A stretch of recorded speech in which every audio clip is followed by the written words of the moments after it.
भाषा अर्जन यानी language acquisition कहते हैं इंग्लिश में इसको। भाषा अर्जन है जब आप बिना किसी टीचर के, बिना किसी शिक्षक के, सिर्फ एनवायरमेंट से, सिर्फ वातावरण से, देखिए भाषा को सीखने में या अर्जित करने में दोनों ही तरह से एनवायरमेंट का बहुत बड़ा रोल है, वातावरण का बहुत बड़ा रोल है। तो भाषा अर्जन क्या है? जब आप स्वाभाविक रूप से, जब आप, इन शब्दों का ध्यान रखना है, स्वाभाविक रूप से या मैं कहूं अचेतन रूप से, कई जगह पे अवचेतन मिलेगा बट स्टीफन क्रेशन कह रहे हैं अचेतन होता है, अचेतन रूप से भाषा को क्या कर लेते हैं? ग्रहण कर लेते हैं। यानी आपने अर्जित कर लिया, ग्रहण कर लिया। इसको अधिग्रहण या अधिग्रहण भी कहते हैं, भाषा अधिग्रहण भी कहते हैं, भाषा अर्जन भी कहते हैं, दोनों ही बातें हैं। एक्विजिशन इंग्लिश में कहते हैं, एक वर्ड है इंग्लिश में, ठीक। तो स्वाभाविक रूप से, अचेतन रूप से, जब आप नेचुरली अपने एनवायरमेंट में घूमते फिरते, आपका जन्म हुआ, आप आसपास आपने देखी चीजें, जो मम्मी बोल रही हैं, जो भाई बोल रहा है, जो पापा बोल रहे हैं, जो टीवी में आ रहा है, जो कार्टून में देख रहे हैं, जो भी सुन रहे हैं, चारों तरफ से भर रहे हैं आप, फिर आप भाषा को एक्वायर कर लेते हैं। कभी गलत बोलते हैं, फिर धीरे धीरे सही बोलने लगते हैं। तो यानी आप बिना किसी किताब के, बिना किसी नियम के, बिना किसी शिक्षक के एक भाषा को बोलना सीख जाते हैं। सिर्फ एनवायरमेंट से, सिर्फ वातावरण से अर्जित कर लेते हैं, इकट्ठा कर लेते हैं एक तरह से, है ना। आपका कोई पर्सनल एफर्ट इसमें नहीं लगा, कोई प्रयास आपने सचेतन रूप से नहीं किया, कॉन्शियसली नहीं किया, अचेतन रूप से स्वाभाविक प्रक्रिया है। और जब बच्चा स्कूल आता है तो उससे पहले उसको भाषा का प्रयोग करना, यानी जो उसकी मातृभाषा है, जो उसके घर में बोले जाने वाली भाषा है, उसका प्रयोग करना, उसको समझना ऑलरेडी आता है।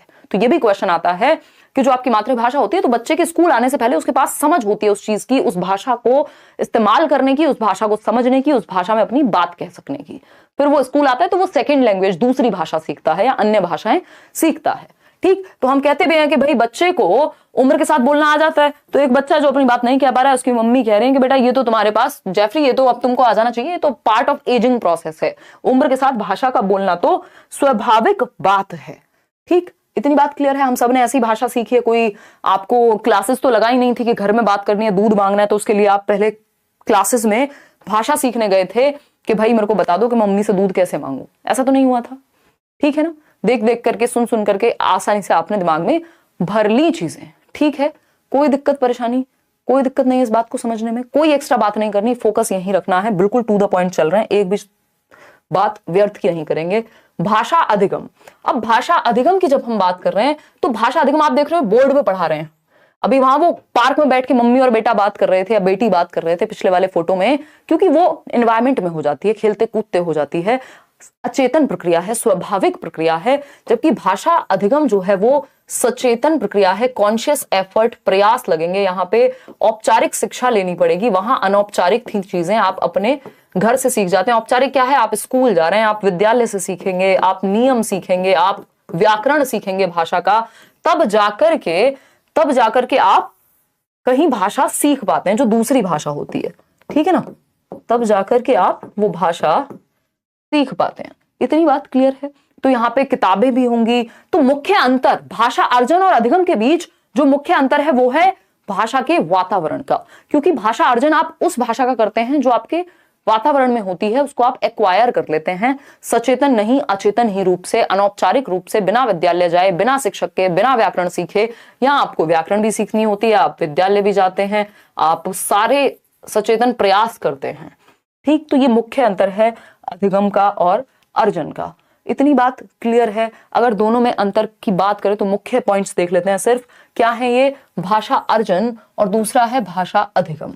अर्जन हमें पता है एक्विजिशन, जो कि एक अवचेतन प्रक्रिया है, या अगर हम स्टीफन क्रेशन की माने तो वो कहते हैं अचेतन प्रक्रिया है। यानी आपको अनकॉन्शियसली, आपका ध्यान भी नहीं है सीखने पे, आप भाषा अपने आप सीख गए बड़े होते होते अपने घर में, अपने आसपास से। वहीं जब अधिगम की हम बात करते हैं तो ये चेतन प्रक्रिया है, कॉन्शियस एफर्ट है। आप स्कूल गए, आप स्कूल की भाषा को समझने का प्रयास कर रहे हैं, आप उसको सीखने का प्रयास कर रहे हैं, आप क्या कर रहे हैं साथ में? आप शब्द अर्थ रट रहे हैं या याद कर रहे हैं, किताबें पढ़ रहे हैं, शिक्षक आपके साथ है, दुनिया भर की चीजें हो रही हैं, मूवीज देख रहे हैं, आपने इंग्लिश सीखी तो आप स्पेशली देख रहे हैं। हालांकि मूवीज वगैरह की सहायता से तो आप भाषा अर्जन भी कर लेते हैं, ठीक है, कोई दिक्कत नहीं है। स्वाभाविक प्रक्रिया यानी एक नेचुरल प्रोसेस है क्या? भाषा अर्जन यानी लैंग्वेज एक्विजिशन। वही नियमबद्ध, रूल बेस्ड, है ना, रूल बेस्ड प्रोसेस है क्या आपकी भाषा अधिगम की प्रक्रिया, ठीक। इतनी बात क्लियर है या कोई दिक्कत परेशानी इस बात को समझने में हो रही है? नहीं होनी चाहिए। क्यों? क्योंकि रूल बेस्ड, जब आप स्कूल में जा रहे हैं तो आप व्याकरण भी पढ़ रहे हैं, आप नियम भी पढ़ रहे हैं, आप सारी चीजें पढ़ते हैं वहां पे। ठीक है, इतनी बात, कोई दिक्कत है इस बात को समझने में? नहीं होनी चाहिए। अनौपचारिक प्रक्रिया की जब हम बात कर रहे हैं तो ये है इनफॉर्मल प्रोसेस अर्जन, क्योंकि आप घर से, वातावरण से, मूवीज से, जहां से भी, जहां पे भी आपका ध्यान नहीं, आप भाषा सीखने नहीं गए बट सीख लिया। औपचारिक प्रक्रिया है फॉर्मल, जब आपको स्कूल, व्याकरण, शिक्षक, इन सब की जरूरत पड़े। मातृभाषा क्या है? मदर टंग आप एक्वायर करते हैं, मदर टंग आप एक्वायर करते हैं, मदर टंग आप अर्जित करते हैं, मातृभाषा आप अर्जित करते हैं। जो मातृभाषा क्या है? मम्मी की भाषा नहीं, जो घर में बोली जाती है, वो भाषा जो सबसे पहले बोली जाती है ना। जैसे हमारी मातृभाषा हिंदी हो सकती है कई लोगों की तमिल भी हो सकती है, किसी की तेलुगु हो सकती है, किसी की पंजाबी हो सकती है ना, किसी की संस्कृत भी हो सकती है।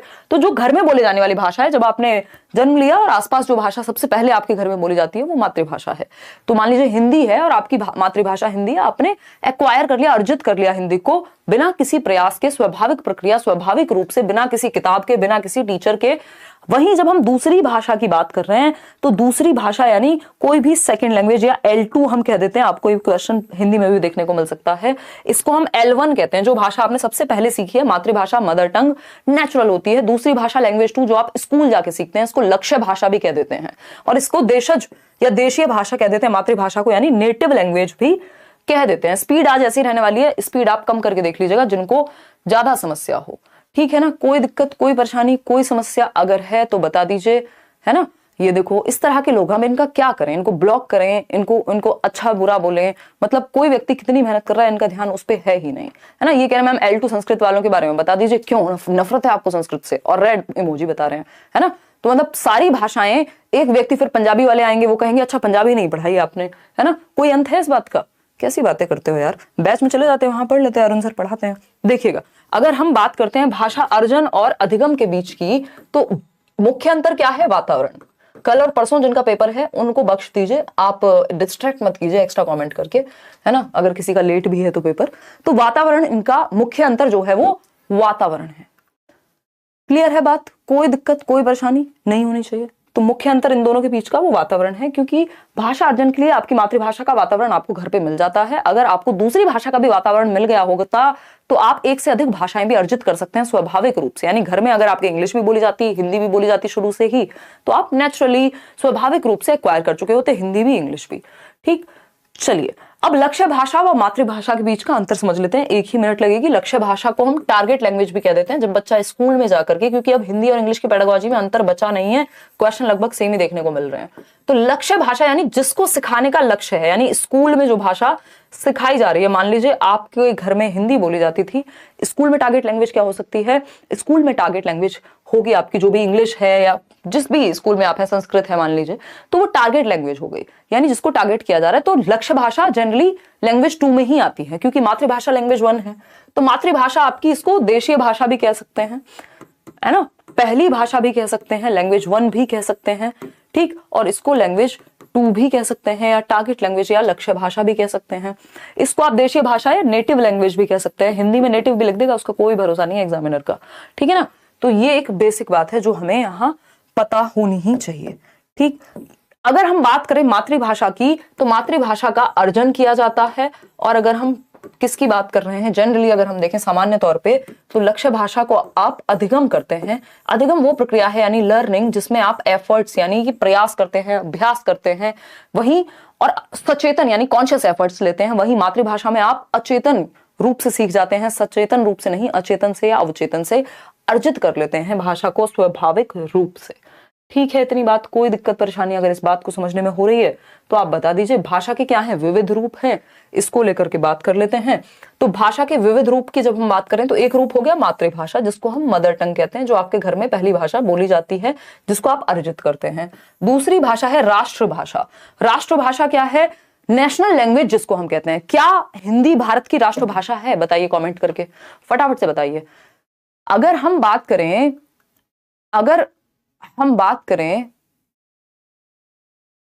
फटाफट से बताइए। No no no no. क्या हिंदी भारत की राष्ट्रभाषा है? क्योंकि हम बचपन से बड़े होते हैं, हमारे आसपास यही बात बोली जाती है कि भाई हिंदी भारत की राष्ट्रभाषा है। है ना। फिर एक आध बार जब तक हम बेइज्जती नहीं करा लेते समाज में अपनी, जहां पे 4 पढ़े लिखे लोग हों, हमें पता नहीं लगता, या हम पेपर की तैयारी नहीं करते जब तक। ठीक, तो अगर हम देखें तो भारत की राष्ट्रभाषा कोई नहीं है, यानी नेशनल लैंग्वेज नहीं है। हिंदी भारत की राष्ट्रभाषा नहीं है, हिंदी भारत की राजभाषा है ना, ऑफिशियल लैंग्वेज है।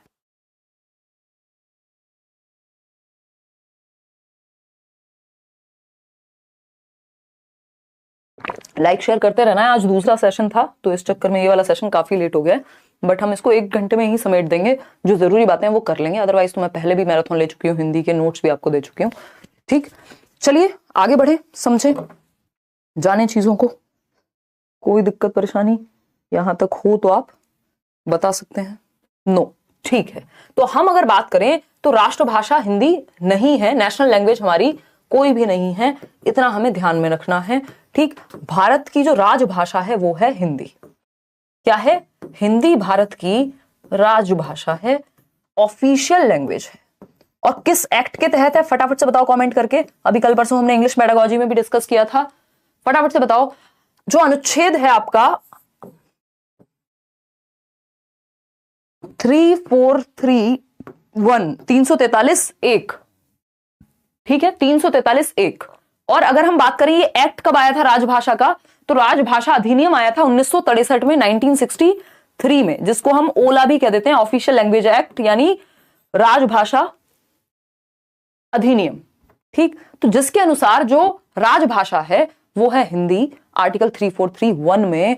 और अगर हम बात कर रहे हैं यहां पे सहकारी राजभाषा, यानी जो सह राजभाषा, जो एसोसिएट है राजभाषा की, सहकर्मी है, जो एसोसिएट है, संबंधित है, वो कौन सी है? दूसरी भाषा AOL, जिसको हम कहते हैं एसोसिएट ऑफिशियल लैंग्वेज, वो है हमारी इंग्लिश, आर्टिकल या अनुच्छेद 343(2) के तहत। इतना हमें ध्यान रखना है। ये बेसिक सी बात है जो हमें ये बताती है कि संविधान के अनुसार हिंदी की जगह क्या है? राजभाषा की है। ठीक है, मातृभाषा कई लोगों के लिए हो सकती है, कई लोगों के लिए नहीं भी हो सकती। अच्छा, भाषा के कुछ और भी रूप होते हैं, जैसे आपने पढ़ा होगा मानक भाषा। क्या कहते हैं हम? मानक भाषा। मानक भाषा यानी स्टैंडर्ड लैंग्वेज, जो कार्यालय प्रयोग में लाई जाती है, जो ऑफिसेज में यूज हो रही है ना, जो कार्यालय प्रयोग की भाषा है, उसको हम मानक भाषा कह रहे हैं कि शुद्ध रूप है भाषा का। और भी ज्यादा अगर एक लेवल ऊपर चले जाएं तो वो फिर हो जाती है आपकी क्लिष्ट लैंग्वेज, कि जो एकदम क्रीमी लेयर है समाज की, वो बोल रही है जिसको। ठीक, तो हम ये कहेंगे कि मानक भाषा यानी वो भाषा जो शुद्ध है कुछ हद तक और कार्यालयों में प्रयोग की जाती है। बेसिक बात है, इसमें ऐसी कोई दिक्कत वाली बात नहीं है। चलिए आगे बढ़ते हैं, अब चलते हैं संविधान की ओर। और 22 भाषाओं की बात हुई है 8वीं अनुसूची में, 8th शेड्यूल में। और ये जो 22 भाषाएं हैं, इसमें हिंदी इन 22 भाषाओं का हिस्सा है। अगर आप सीटेट का पेपर देने जाते हैं, आपको 22 लैंग्वेजेस का ऑप्शन मिलता है। ठीक है ना बात? तो इन 22 भाषाओं में हिंदी शामिल है, लेकिन अंग्रेजी शामिल नहीं है। ठीक, तो यहां ध्यान रखना है कि अंग्रेजी शामिल नहीं है। हिंदी पेडागोजी में भी ये बात पूछ सकता है, अब कोई भरोसा बाकी रहा नहीं है। ठीक है ना, हिंदी पेडागोजी में भी बात पूछ सकता है। ठीक है ना। पारस, किसी ना किसी सेक्शन में गड़बड़ कर रहे हो आप, उस पे फोकस कीजिए, किस सेक्शन में नंबर कमा रहे हैं। पैसेज में कमा रहे हैं तो उसकी ज्यादा प्रैक्टिस कीजिए। ठीक, असमिया, उड़िया, उर्दू, कन्नड़, संस्कृत, नेपाली, ये सब इसका पार्ट है। ठीक, तो ये 22 भाषाओं में हिंदी हिस्सा है, इन 22 भाषाओं का 8वीं अनुसूची में जिसकी बात हुई है। अब नॉम चॉम्स्की से क्वेश्चन आता ही है। नॉम चॉम्स्की क्या है? अमेरिकी भाषाविद हैं, लिंग्विस्ट हैं। तो जब हम नॉम चॉम्स्की की बात करते हैं, इससे पहले अगर हम बात करते हैं किसी की भी नहीं, तो नॉम चॉम्स्की आप देख रहे हैं, नॉम चॉम्स्की एक अमेरिकी भाषाविद है। ये कहते हैं भाषा अधिग्रहण यंत्र, भाषा अधिग्रहण यंत्र यानी लैंग्वेज एक्विजिशन डिवाइस के माध्यम से मनुष्य में भाषा अर्जित करने की जन्मजात क्षमता है। यानी किसकी बात हो रही है? मनुष्यों की, जानवरों की बात नहीं हो रही है। तो मनुष्य में, मानव शिशु में जन्मजात क्षमता होती है कि वो भाषा का अधिग्रहण कर सके या अर्जन कर सके। तो लैंग्वेज को नेचुरली, स्वाभाविक रूप से एक्वायर करने की, अर्जित करने की क्षमता मानव शिशु में है। ऐसा कौन कह रहे हैं? नॉम चॉम्स्की कह रहे हैं। ये एज इट इज 1 नंबर में क्वेश्चन आता ही है आपका। ठीक है, कोई दिक्कत, परेशानी, दर्द, समस्या नहीं होनी चाहिए यहां तक बात को समझने में। तो भाषा अधिग्रहण यंत्र जो है, इसके माध्यम से ये हाइपोथेटिकल है, परिकल्पनात्मक रूप से इन्होंने कहा है कि ब्रेन में कहीं होता है, जिसके माध्यम से, और ये 5 साल तक सबसे ज्यादा प्रभावी है, 5 साल की उम्र तक सबसे ज्यादा प्रभावी है भाषा अधिग्रहण यंत्र। फिर धीरे धीरे वीक होता है। तो चाइल्डहुड के बाद, बाल्यावस्था के बाद, 10-11 साल के बाद आपको भाषा सीखने में कठिनाई क्यों होती है? क्योंकि आपका भाषा अधिग्रहण यंत्र कमजोर हो चुका होता है या होता जाता है। ठीक है इतनी बात। अब चॉम्स्की और क्या कहते हैं? चॉम्स्की कहते हैं कि जो यूनिवर्सल ग्रामर है, मूल व्याकरण की बात करते हैं, सार्वभौमिक व्याकरण की ये बात करते हैं कि विश्व की सभी भाषाएं एक ही मूल व्याकरण से संबद्ध हैं, जिसे समझने में एलएडी हमारी सहायता करता है। एलएडी क्या है? लैंग्वेज एक्विजिशन डिवाइस, भाषा अर्जन यंत्र। ये हमें क्या करने में मदद करेगा? ये हमें व्याकरण के नियमों को बनाने में या समझने में मदद करेगा कि हम नेचुरली सीख पाए उनको। तो विश्व की सभी भाषाएं एक यूनिवर्सल ग्रामर है, कुछ पैटर्न सभी भाषाएं लगभग सेम फॉलो करती हैं, कुछ नियम सेम होते हैं। इसी बात को यूनिवर्सल ग्रामर के तहत समझाया है किसने? नॉर्म चॉम्स्की ने। जनरेटिव ग्रामर भी कहते हैं कि जिसमें आप रूल्स जनरेट कर सकते हैं भाषा को समझने के लिए, यानी नियमों को। सैपर-वोल्फ की एक परिकल्पना है। सैपर-वोल्फ इस बार पूछा हुआ है ना, तो सैपर-वोल्फ की अगर हम बात करें, बेंजामिन सैपर और ली वोल्फ, तो इन दोनों ने मिलकर के एक परिकल्पना दी। प्रोफेसर थे और ये इनके स्टूडेंट थे। तो अगर हम बात करें तो उन्होंने परिकल्पना दी और इस परिकल्पना को भाषागत सापेक्षतावाद या लिंग्विस्टिक रिलेटिविटी या डिटर्मिनिज्म कहा जाता है। ठीक है ना? तो भाषागत सापेक्षतावाद या ली वोल्फ की जो ये कल्पना है, ये क्या परिकल्पना है बेसिकली, इसके अनुसार किसी भाषा की संरचना उस भाषा के बोलने वालों की विश्व दृष्टि या विश्व दृष्टि को प्रभावित करती है या दृष्टिकोण को प्रभावित करती है। यानी जो भी भाषा आप बोलते हैं, उस भाषा के बोलने से, जानने से आपको दुनिया को देखने का चश्मा चेंज हो जाता है। इसको फिर से समझेंगे। इस सिद्धांत के अनुसार प्रत्येक व्यक्ति अपनी भाषा के माध्यम से ही विश्व को देखता है और समझता है। यानी आपकी भाषा निर्धारित करती है कि आपका नजरिया कैसा होगा, आपकी सोच कैसी होगी, आपके विचार कैसे होंगे। इसीलिए इसको भाषा निर्धारण या सापेक्षता का सिद्धांत कहते हैं। ठीक, ये कह रहे हैं, ये भाषा नियतिवाद का सिद्धांत भी कह देते हैं कई लोग। डिटर्मिनिज्म है कि भाषा निर्धारित करे, जो भाषा आप बोल रहे हैं वो निर्धारित करेगी। या जिस मान लीजिए आपको हिंदी पढ़ी है आपने, तो आपने रामायण पढ़ी होगी, आपने उस तरह के ग्रंथ पढ़े होंगे, आपने वैसा ही साहित्य पढ़ा होगा, तो आपकी सोच उस तरह की होगी। अगर इंग्लिश पढ़ी है तो इंग्लिश के जैसी सोच होगी। तो बेसिकली भाषा नियतिवाद की तरफ लेके जाती है, सापेक्षता की तरफ लेके जाती है। यानी भाषा निर्धारित कर रही है कि हमारा विचार, हमारा दुनिया को देखने का नजरिया कैसा होगा। ठीक है, कोई दिक्कत परेशानी नहीं है। पीवाईक्यू डिफिकल्ट लग रहे हैं, कुछ क्वेश्चंस अलग से करेंगे। नहीं प्रशांत, 90% क्वेश्चंस आपको इसी तरह के देखने को मिलेंगे। और अगर हम बात करें, एक एक सेशन और भी ले लूंगी मैं क्वेश्चंस को, डोंट वरी। चलिए, बस क्वेश्चन को अगर आप पढ़ के समझ गए तो आधी दिक्कत खत्म हो गई। जैसे ये क्वेश्चन है आपके सामने इससे रिलेटेड, यह है विचार की भाषा यह निर्धारित करती है कि हम दुनिया के बारे में किस प्रकार सोचते हैं, किससे संबंधित है। तो दुनिया के बारे में हम किस तरह से सोचते हैं, ये कौन निर्धारित कर रहा है? भाषा निर्धारित कर रही है। तो ये निर्धारित या नियतिवाद हो गया, रिलेटिविज्म हो गया। तो भाषाई सापेक्षता, भाषा सामाजिकरण, भाषा अधिकरण या सैपर-वोल्फ। तो ये सैपर-वोल्फ परिकल्पना है। देखिए, सापेक्षता, ये रिलेटिविटी, बात इन्होंने यही कही है लेकिन इस कल्पना के तहत कही है। तो अगर एक आंसर चूज करना होगा तो ए करेंगे, अदरवाइज सापेक्षता भी यहां सही हो सकता था, बट पेपर में माना नहीं है उन लोगों ने। क्यों? क्योंकि सापेक्षता मतलब रिलेटिव होता है कुछ हद तक। इन्होंने कह दिया वही निर्धारित करेगी, जो कि सैपर-वोल्फ परिकल्पना के अंदर ही आती हैं ये दोनों ही बातें। तो ए को ही आप यहां सही मानने वाले हैं। आगे बढ़ेंगे, स्किनर की बात कर लेते हैं। स्किनर क्या है? स्किनर कहते हैं कि भाषा जो है, बच्चा वो अपने माता पिता और आसपास के लोगों की भाषा का अनुकरण करके सीखता है, यानी नकल करके सीखता है, यानी कॉपी करेगा, उनको इमिटेट करेगा जो आसपास के लोग हैं। जब वो माता जी को देखता है बात करते हुए कि खाना खा रही हूं, तो वो भी उसको तुतला करके बोलता है कि मैं भी खाना खा रही हूं, या व्हाटएवर तुतला करके बोलेगा। ठीक, तो कॉपी करता है बच्चा, अनुकरण करके आसपास के लोगों का भाषा सीखता है या एक्वायर करता है। जब वो गलती करता है तो उसको पुनर्बलन नहीं मिलता। जब वो थोड़ा सा बोलता है, बच्चे ने तुतला करके बोला, अरे मम्मा मम्मा मुझे भी खाना दो, तो ये क्या हुआ? मम्मी कह रही है अरे वाह मेरे बच्चे ने तो आज ये बोल दिया, कितने अच्छे से बोलता है, कितनी प्यारी आवाज है, व्हाटएवर। तो बच्चों को पुनर्बलन मिलेगा, वो अनुकरण और बेहतर तरीके से करेगा अगली बार। तो इसी तरह से लैंग्वेज बेहतर होती जाती है, भाषा आपकी बेहतर होती जाती है। जैसे जैसे आप अनुकरण करते हैं फिर आपको पुनर्बलन मिलता है, फिर आप अनुकरण करते हैं फिर पुनर्बलन मिलता है। गलत चीजों पे आपको पुनर्बलन नहीं मिलता है और फिर मिलती है। ठीक है ना? तो ये एक बेसिक बात हुई जिसको हम देख करके समझ पा रहे हैं प्रतिमा यहाँ। ठीक, तो ये कह रहे हैं कि अनुकरण और पुनर्बलन से भाषा विकसित होती है, भाषा सीखी जाती है। किसके अनुसार? स्किनर के अनुसार। पियाजे और वाइगोत्स्की, इनको हर जगह आना ही होता है, आपको पता है। आखिर तुम्हें आना है, तो देर में आए हैं बट आ गए हैं, क्योंकि इनको हर सब्जेक्ट में अपनी टांग अड़ानी ही है। ठीक, क्योंकि महत्वपूर्ण काम किया है इन्होंने। ठीक है ना? तो अगर हम बात करें कि तो ये वैसी सी ही बात है अपनी तारीफ करने का मन नहीं कर रहा, बट ये वैसी सी ही बात है कि सीटेट को ऑनलाइन पढ़ा जा सकता है। आज से 20 साल बाद जब बात होगी और आप भूल जाएं कि हिमांशु ने ऐसा किया था सबसे पहले सबसे बेहतर तरीके से, तो ये वैसी ही बात हो जाएगी कि हम पियाजे और वाइगोत्स्की क्यों ना पढ़े जब हम बच्चे को समझ रहे हैं। तो ठीक, तो पियाजे और वाइगोत्स्की की अगर हम बात करें, पियाजे और वाइगोत्स्की की अगर हम बात करें तो ये कहते हैं, पियाजे कहते हैं कि बच्चा विचार जो है वो भाषा से पहले आता है, यानी थॉट जो है वो पहले आएगा भाषा से। बोलना तो बाद में सीखते हैं, मन में विचार तो आने ही लगते हैं ना, तो विचार भाषा से पहले आता है और विचार जो है निर्धारित करेगा कि आप भाषा क्या बोलेंगे। तो विचार न केवल पहले आता है भाषा से, बट ये निर्धारित भी करता है कि भाषा कैसी होगी। ठीक है, कोई दिक्कत कोई परेशानी इस बात को समझने में है कि नहीं है, ये बता दीजिएगा। क्लियर है बात, कोई दिक्कत नहीं है, समझते हैं। अब वाइगोत्स्की की जब हम बात कर रहे हैं, वाइगोत्स्की कह रहे हैं समाज और संस्कृति से, यानी सामाजिक अंतःक्रिया से, सोशल इंटरैक्शन से।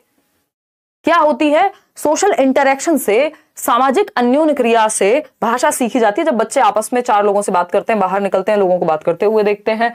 ठीक, तो इनका मानना है कि विचार और भाषण या विचार और भाषा, अगर मैं बात करूं तो विचार और भाषा पहले अलग अलग होते हैं, स्वतंत्र होते हैं, और फिर 3 साल के आसपास जाकर के विलीन हो जाते हैं, एक दूसरे में इंटरमिंगल हो जाते हैं। ये एक कहानी है जो कौन कह रहे हैं? वाइगोत्स्की कह रहे हैं। ठीक, ये उल्टा नहीं कह रहे हैं एक दूसरे का, बट दोनों अपनी अपनी बात रख रहे हैं। जब भाषा के प्रकार की बात करते हैं तो जीन पियाजे ने कहा कि अहम केंद्रित वाक यानी ईगो सेंट्रिक स्पीच, जब बच्चा खुद से ही बोल बोल करके बातें करे 2 से 7 वर्ष में, या मैं कहूं 3 से 6 वर्ष में, तो उस समय ये कह रहे हैं कि हाँ ठीक है, इसका अपना महत्व है, बट उतना महत्व नहीं है। मतलब है इसका भी महत्व अहम केंद्रित वाक का, यानी बच्चा खुद से ही बातें कर रहा है, बट इन्होंने तो ये कहा है ना कि जो संज्ञान है उससे भाषा विकसित हो रही है, जबकि वाइगोत्स्की कह रहे हैं भाषा से संज्ञान यानी कॉग्निशन विकसित होगा। तो लेव वाइगोत्स्की की जब हम बात करें तो बालक भाषा अपने परिवेश से यानी अंतःक्रिया करके सीखता है, इंटरैक्ट करके सीखता है। इनके अनुसार जो निज भाषा है, वाइगोत्स्की के अनुसार भाषा के 3 मुख्य प्रकार हैं। यहां से एक क्वेश्चन आता ही है ना, निश्चित है एक क्वेश्चन आना। वाइगोत्स्की के जो 3 प्रकार हैं वहां से, वाइगोत्स्की की जब हम बात कर रहे हैं, वाइगोत्स्की की जब हम बात कर रहे हैं तो इन्होंने सबसे पहले दिया है सामाजिक वाक का कॉन्सेप्ट। सामाजिक यानी सोशल स्पीच, जब बच्चा समाज में अपने आसपास के लोगों से बात करना शुरू कर दे, तुतला के जैसे भी बोलना शुरू कर दे, अपनी बात को कहना शुरू कर दे, जो कि 2 वर्ष में हो जाता है। मैं आपको बता भी दूंगी कितने वर्ष में कितनी डिक्शनरी आ जाती है। खाना बनाते हुए देख रहे हैं, बहुत बढ़िया। देखिएगा इस टाइम कौन सा खाना बनता है, रात के 10:30 बजे, कमाल कर दिए हैं। सामाजिक वाक जो 2 वर्ष में आ जाएगा। फिर आता है निज वाक, जिसको इन्होंने बहुत महत्व दिया है। निज वाक या निजी वाक कह लीजिए आप इसको, प्राइवेट स्पीच कहते हैं अंग्रेजी में। ठीक, तो ये 3 से 6 वर्ष, 3 से 6 वर्ष, और ये बहुत अहम भूमिका निभाता है संज्ञानात्मक विकास में। फिर आता है मौन वाक, साइलेंट इनर स्पीच, मौन वाक, ये लास्ट स्टेज है, 6 साल के अराउंड आती है या 6 साल के बाद आती है।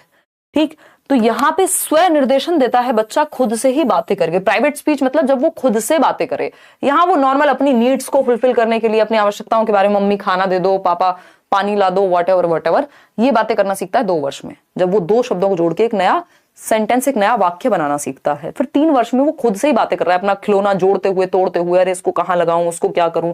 तो ये स्व निर्देशन मिलता है इससे। वाइगोत्स्की कहते हैं ये सेल्फ डायरेक्शन मिलता है बच्चे को, सेल्फ रेगुलेशन कर पाता है, वो खुद को ही नियंत्रित कर पाता है अपने विचारों को। किससे? निजी वाक से, या हम कहेंगे प्राइवेट स्पीच से। मौन वाक फिर बाद में और हायर लेवल पे चला गया, मन में ही वो बोल लेगा, बाहर किसी को कुछ बोलने की जरूरत नहीं है। जबकि निजी वाक में वो खुद से ही बातें कर रहा था, लेकिन निजी वाक भी महत्वपूर्ण है।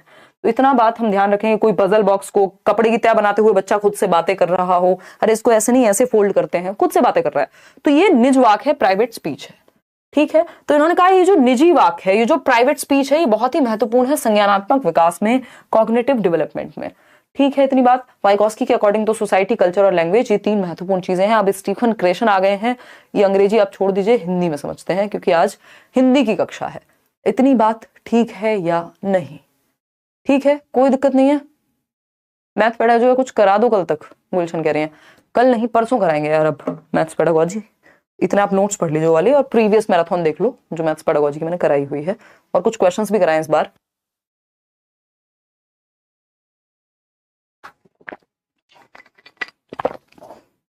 जितना ध्यान आपका आज है, इतनी रात को भी आप इतनी संख्या में जुड़े हुए हैं, देखिएगा इतना आप पहले से क्यों नहीं रखते हैं। रखते हैं वैसे कुछ लोग।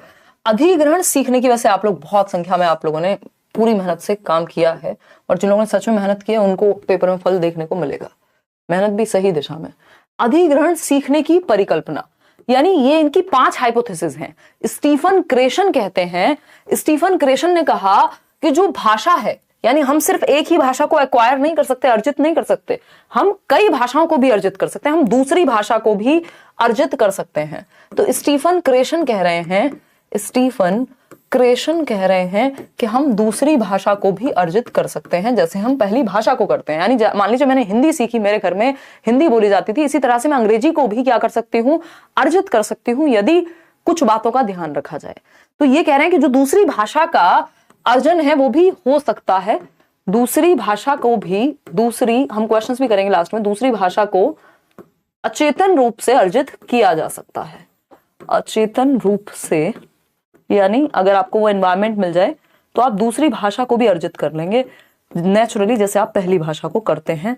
अगर आपको एनवायरनमेंट मिल जाए तो अर्जित किया जा सकता है। स्टीफन क्रेशन के अनुसार इन्होंने इसके लिए कितनी 5 परिकल्पनाएं दी, एक तरह के सिद्धांत दिए कि कैसे कैसे किया जा सकता है। अभी जीवित हैं स्टीफन क्रेशन, है ना, ये भी अमेरिकी भाषाविद हैं, लिंग्विस्ट हैं, टीचर प्रोफेसर सब रहे। ठीक, तो 5 परिकल्पनाएं हैं। वो 5 परिकल्पनाएं क्या कहती हैं बताइएगा एक बार, फिर हम आगे बढ़ जाएंगे। ठीक है, समझिएगा। हाँ, इसमें जो लोग पीडब्ल्यूडी की बात कर रहे हैं ना, पर्सन्स विद डिसेबिलिटी को एक्स्ट्रा टाइम, हाँ वो दिया तो हुआ है, पहले ही दे दिया था इन लोगों ने, जब आपने पहले ही रूल्स पढ़े होंगे। एक्स्ट्रा टाइम मिलेगा, अपना एडमिट कार्ड देख लेना, उसमें पता लग जाएगा। तो अगर हम बात कर रहे हैं यहाँ पे किस चीज की, स्टीफन क्रेशन की, तो इन्होंने 5 परिकल्पनाएं दी, जिसमें पहली परिकल्पना क्या है, अधिग्रहण, यानी भाषा का अर्जन। अधिग्रहण मतलब अर्जन। ठीक, हिंदी में कई कई नाम होते हैं, इंग्लिश में एक्विजिशन एक सिंगल नाम है, इसलिए कहा जाता है कि अंग्रेजी में याद रख लीजिए अगर रह जाए तो। ठीक, तो भाषा अर्जन और भाषा सीखना यानी अधिगम। तो यहां पे इन्होंने कहा है कि जो अधिगम है उससे बेहतर है क्या अर्जन, उससे ज्यादा स्वाभाविक है क्या अर्जन। ठीक, तो अर्जन हमें करना चाहिए भाषा का, ना कि लैंग्वेज लर्निंग करनी चाहिए, यानी एनवायरमेंट से हमारे अंदर भाषा को भरा जाना चाहिए, चाहे वो दूसरी ही भाषा क्यों ना हो। तो यहाँ पे अर्जन और अधिगम के बीच का अंतर बताया कि सीखना क्या है, जिसमें आप एफर्टफुल प्रैक्टिस करते हैं, प्रयास करते हैं, चेतन रूप से लगे रहते हैं, नियम सीखते हैं, व्याकरण सीखते हैं, शिक्षक के पास जाते हैं, किताबें पढ़ते हैं। अधिग्रहण यानी नेचुरल एनवायरनमेंट से, वातावरण से जब आप भाषा को अर्जित करें तो दूसरी भाषा भी, मतलब अगर आप इंडिया में रहते हैं, आप अगर अमेरिका चले जाएंगे तो कुछ दिन में आप अंग्रेजी सीख जाएंगे, अर्जित कर लेंगे, तो दूसरी भाषा को भी अर्जित किया जा सकता है।